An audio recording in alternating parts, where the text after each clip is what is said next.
Welcome to Naked Spirituality, a video blog series of Sacred Attention to Therapy and the Center for Human Awakening. My name is Rob Meager. For more information about Sacred Attention to Therapy, the Center for Human Awakening, and our video blog series, please visit our website at www.centerforhumanawakening.com, and center is spelled C-E-N-T-E-R.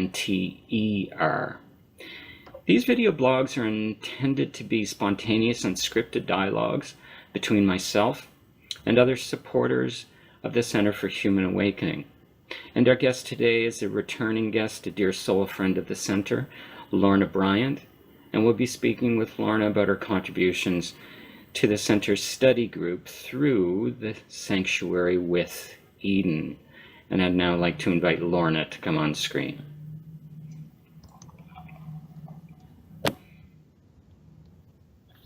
Hello, Lorna. Hello, Robert. Nice to be with you. Still that beautiful pink hue surrounds you. That beautiful. I thought I'd go for that again because it seemed to excite you very much last time. that beautiful symbolic and metaphorical color of love. I think so. It always makes me feel very nice. There's a beautiful passage I'm going to invite us to explore today, and certainly interesting because of its mention of our vulnerability. And the title of the video blog is Naked Spirituality, Exposing Ourselves. And the quote that starts the sharing says, "I stand in naked vulnerability in the presence of your grace. I pledge my heart and soul in devotion to truth, love, and humility. Reveal to me all that is and is not. I am ready." End quote. And then you go on to expand and share, when you are totally exposed and yielding, ready to receive and accept the truth, all will be revealed. Like an enchanted sword, it will sear through the darkness within which you reside, dispelling all myths and fears about your shadow side. It will be your unbecoming and ultimate becoming. You will arise triumphant and renewed. It's beautiful, Lorna. Thank you.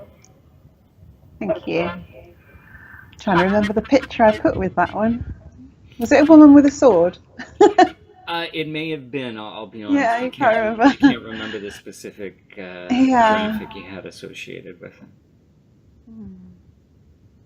It's just a beautiful sharing about letting go, surrender, but I stand in naked vulnerability in the presence of your grace. I think, yeah.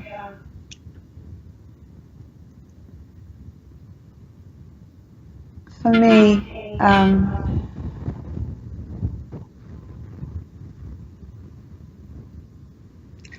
I guess I wrote that post. That was probably about me as well as trying to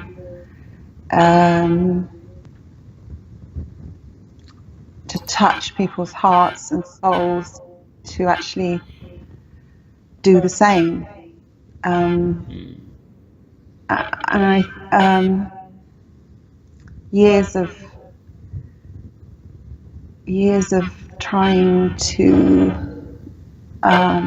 find that grace or look for it in different places, or fighting against nature, as in not the trees and not that nature, but our true nature. I think I'm glad that I went through it for a period of time, because now I see very clearly when other people are in that struggle and that fight. and I not only see it, it's not seeing it with my eyes as such. It's the noticing, I suppose, of the imbalance and the struggle between the light and the dark, and the struggle to find something and fight for it, and something which we don't need, or that it seems part of human nature to do it. It seems that a lot of people have to go along that road in order to come back to where they started. I don't know, maybe it's got something to do with birth, because birth is when you think about it, you're coming from that grace. You're coming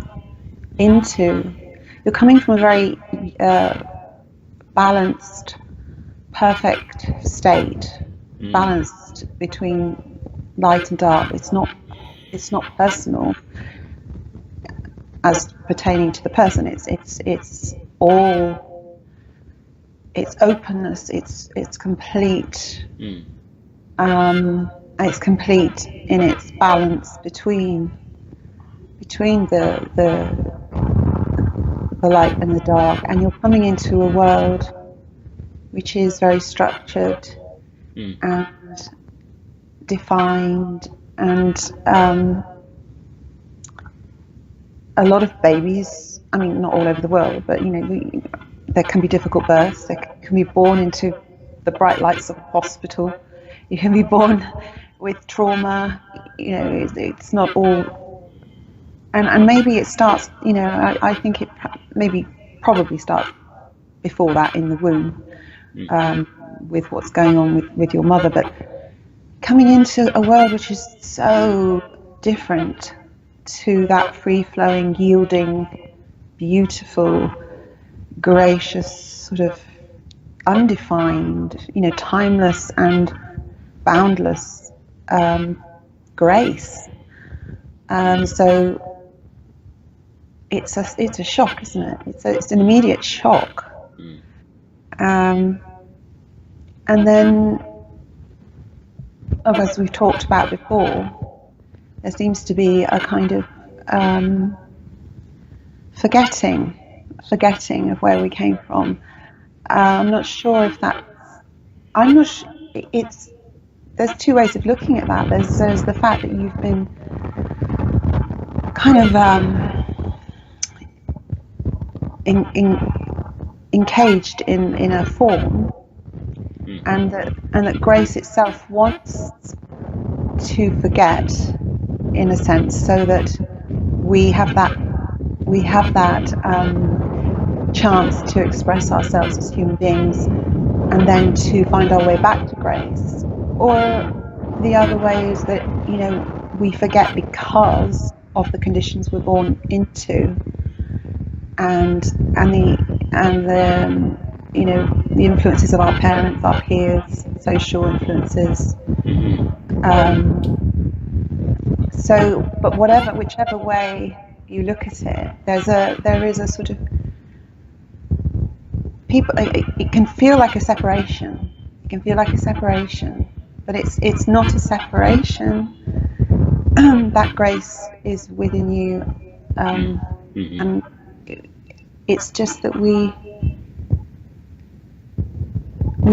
for some reason, I guess, as the personality develops, as our egos develop, egos as in not being, I'm not talking about being egotistical, but just our sense of identity as a person, that we get carried along by trying to define ourselves, but also isn't there within most people a certain yearning for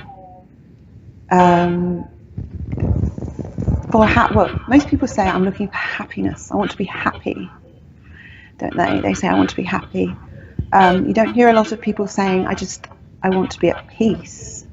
And to me, there's a big difference between that, because peace to me is grace. Peace to me is a balance of all things, a balance that already exists and that we have the potential to rediscover within ourselves. Whereas happiness, if you use happiness, then you've also got the contrast of sadness. So if you go out seeking for happiness, you're creating the possibility of sadness. If you go out, it's the same with all, and with life, as we know, there's the polar opposites of everything. But in nature, because nature doesn't have an ego as such, and it doesn't have a mind as such that we have, a mind that can be conditioned, it just responds to grace flowing through it, to the natural flow of the universal energy, to the chi, if you want to call it, the universal flow. It just responds, and it changes, doesn't it? We have the seasons, we have it changes, it moves, it dies, it rebirths, recycles, but nevertheless the cycle continues, and it doesn't need to think about it.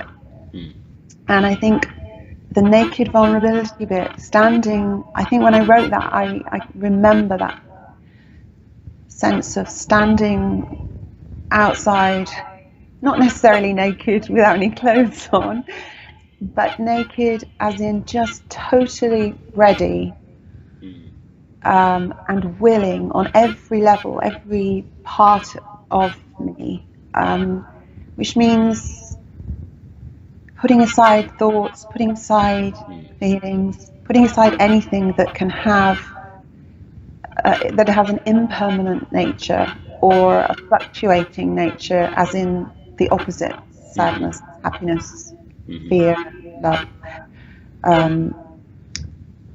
Just kind of like dropping all that, putting it all down, like bags, heavy bags, putting it all down, and just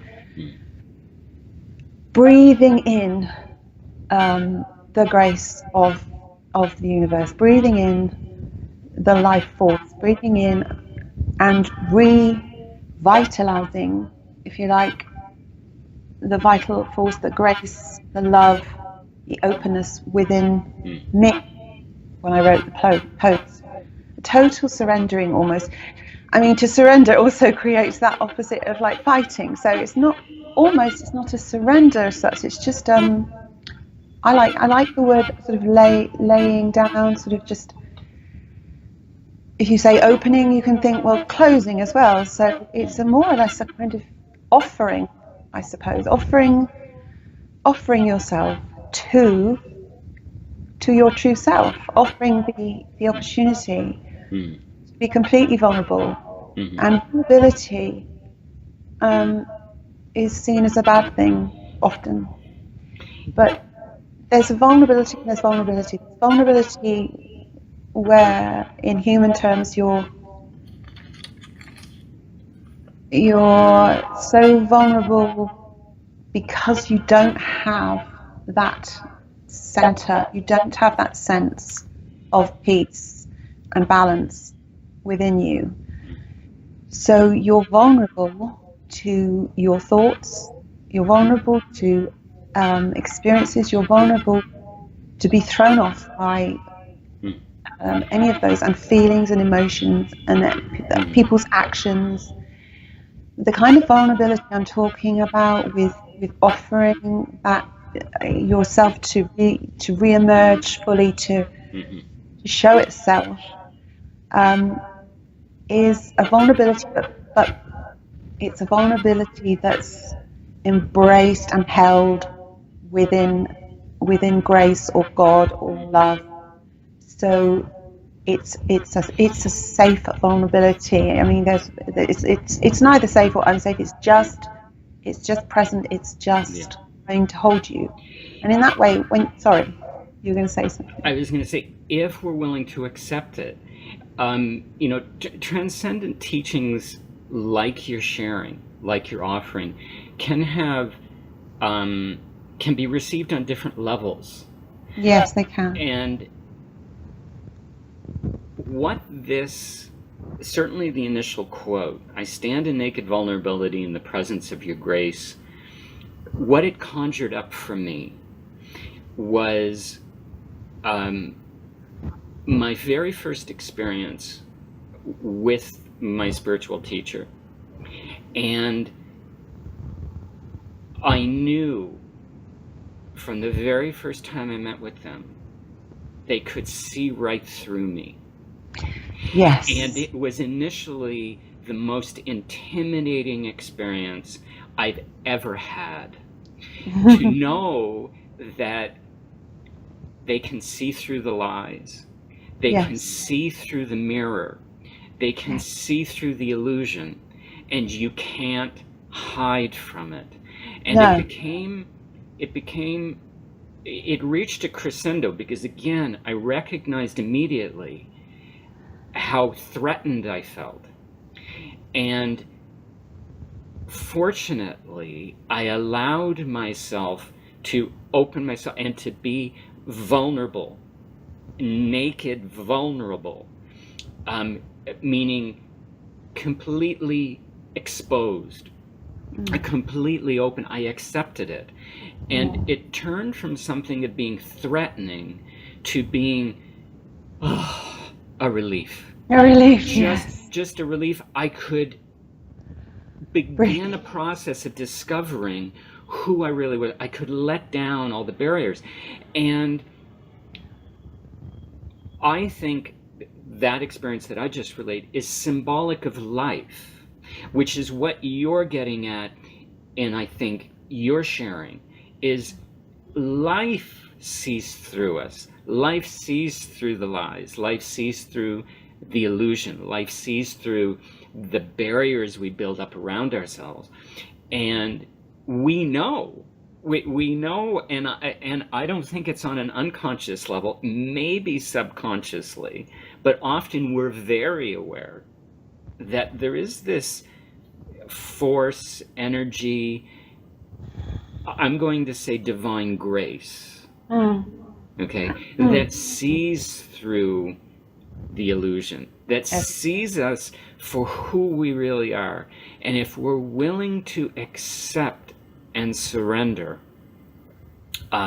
what's revealed to us is truth, is beauty, is love. Yeah. It can be and feel like a very painful process en route to that acceptance, surrender, and realization of our truth. Well, you have to, yes, because it can threaten everything that you've come to believe is truth. The truth. People say, if you want a good relationship with someone, be truthful. How many people really are truthful? We choose our truth. We choose what to give of ourselves and what to not give ourselves.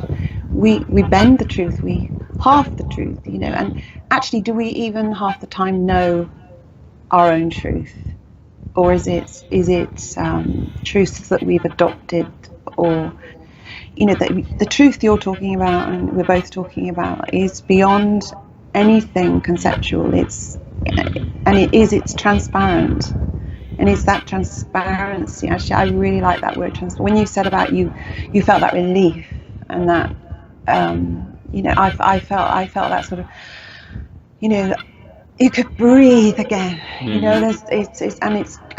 You're transparent. That doesn't mean that you're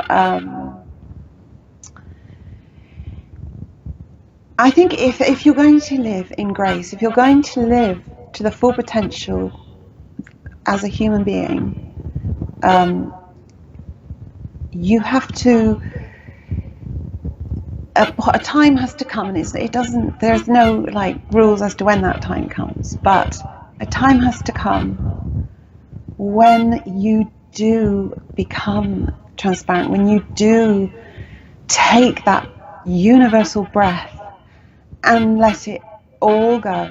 And the as you say, the mirrors disappear, everything disappears, and you are you come face to face with the divine grace, with the truth.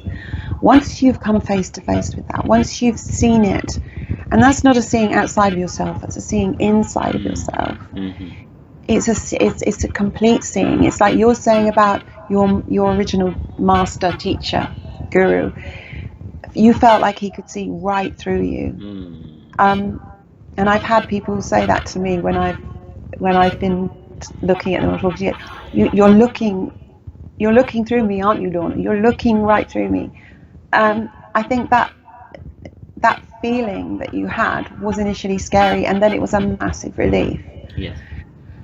Because you allowed it to happen. You felt the fear, but then you decided to let that go too. So, and even in that sort of meeting with your master, that exchange of grace, that place where you came together in the same place, allowed you to breathe in, to unbecome all the things you thought you were, to drop all those, as you know, the masks, the layers, the costumes, the everything, that the baggage, put it all down, heal it all off, let it dissolve, let it, you know, I sometimes imagine when I catch myself, because we all do as humans, getting caught up in something, or mind, you know, or whatever it is, some problem, and becoming too affected by it. I just imagine that sort of a dissolving, a sort of fluidness of just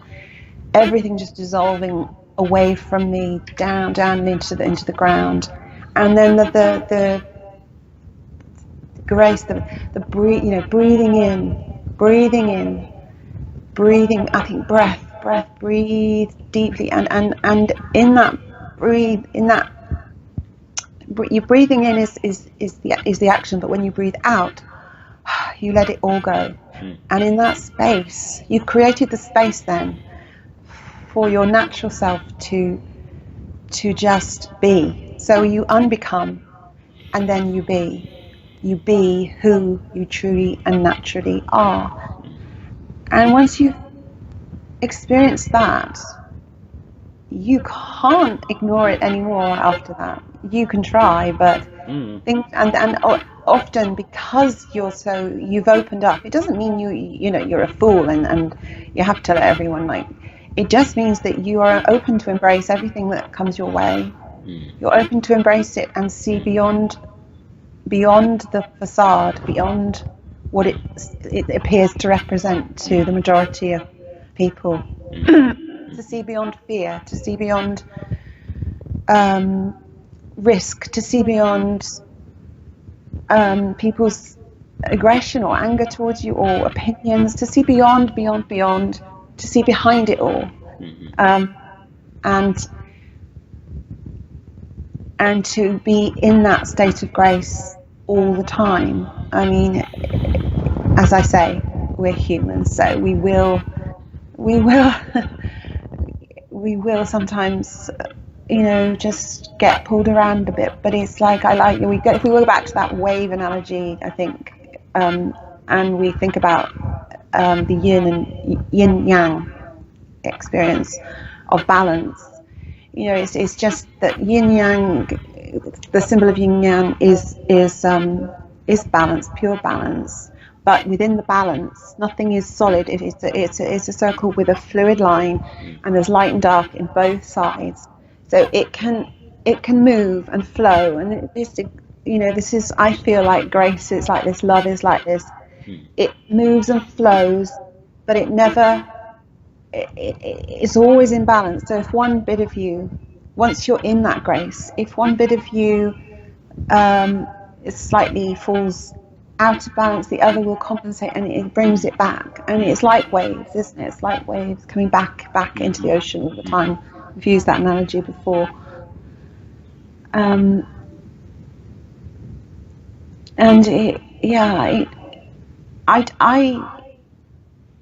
I meditate and contemplate on how to show people this fearless, timeless state, this state that represents nothing but peace, and how to bring that into your everyday life, which seemingly seems to represent everything that peace doesn't. The dualities, the wars, and the cruelty that people perceive. Until you can understand this nakedness, this talking about, you can't really grasp how the world works, if that makes sense. Because the mind can't understand it. If the mind looks for grace, it won't find it. I found the best way we can teach is just by showing, by doing. And that timeless teaching of people will do not what you say, but they'll do what you do. Yes, I mean it's by example, isn't it? I mean, you can use as many words as you want to, but in actual fact, what I found and what I've learned is trying to persuade someone to see something with words is almost, you get the opposite reaction. And all their insecurities, and they become very reactive to protect what they believe. So words often, as we've said before, it doesn't. You can have the occasion. I've had some conversations with some people, and obviously they've been ready, and there's been that one line or one, and they've had a revelation, and that can happen too. But I think if you're a therapist of some kind, or a healer, or a teacher of any kind, if you want to take on those labels, you have to be in touch with this yourself before you can really effectively show someone else. They have to see it in you. They have to look into your eyes, and they have to be able to feel it on a very deep level. When people have said to me, "You're looking right into my soul, aren't you, Lorna?" They get very uncomfortable. And stop it. And the thing is, when I work or when I am with people, I can't not do that now. I can't not do it. It's something that is just natural. They can be saying to me, "There's nothing wrong with me. I don't know why I'm like this, but there's nothing happened to me to make me like this." And I'm not really listening to that. I'm looking beyond all that, and I'm seeing something else. And when I see it, I can then work on it, on draw. It's like a moth to a flame. It's like, work on it, drawing that out. It doesn't need words, actually. And often, as you say with your teacher, often people might sense that uncomfortableness with me sometimes, but then when they feel in the deepest part of them that I can see even beyond. I can see beyond their pain, their suffering. I can see, and I can draw, and through that connection, they begin to feel it themselves. There's an immediate change, an immediate trust, an immediate beginning, opening. So yes, you have to be an effective. Don't like labels, as you know. But if you want to say a vehicle of love or light or grace, if you want to, if that's your life's work, if you recognize that and you would like to help other people, then you have to emanate it. It has to be in every action, and or not even in every action, but just it has to emanate from you. You have to be it. You have to be it. And especially when you're with someone, a client or something who's in trouble, you have to be able to step out and be transparent yourself. If you can't be transparent, If you can't receive, then they're not going to be able to be transparent either. So yes, I agree with you. It's but it's not a doing, is it? It is a being. It's a being.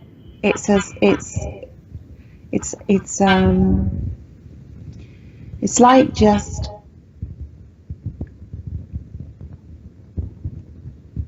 that light of grace. That's not to say that I always worry about saying light, because we talk a lot of spiritual people talk about must stay in the light, the light, the light. But there's just as much beauty and mystery and truth in the dark. But I think it's being in that peace, that state of peace, especially when you're trying to help someone. You can't bring in anything else if you want true healing. And the healing, actually, you're not giving the healing. You're just showing the way for that people to find their own peace. Beautiful place to leave it, Lorna. Wonderful sharing about vulnerability and grace. And if people wanted to talk more with you about that, they can get in touch with you through your Facebook page, Sanctuary with Eden. Eden, yes. Okay. Thank you, Lorna. Bless you, Robert. It's been a pleasure again. Love to you. And to you. Bye-bye. Bye-bye.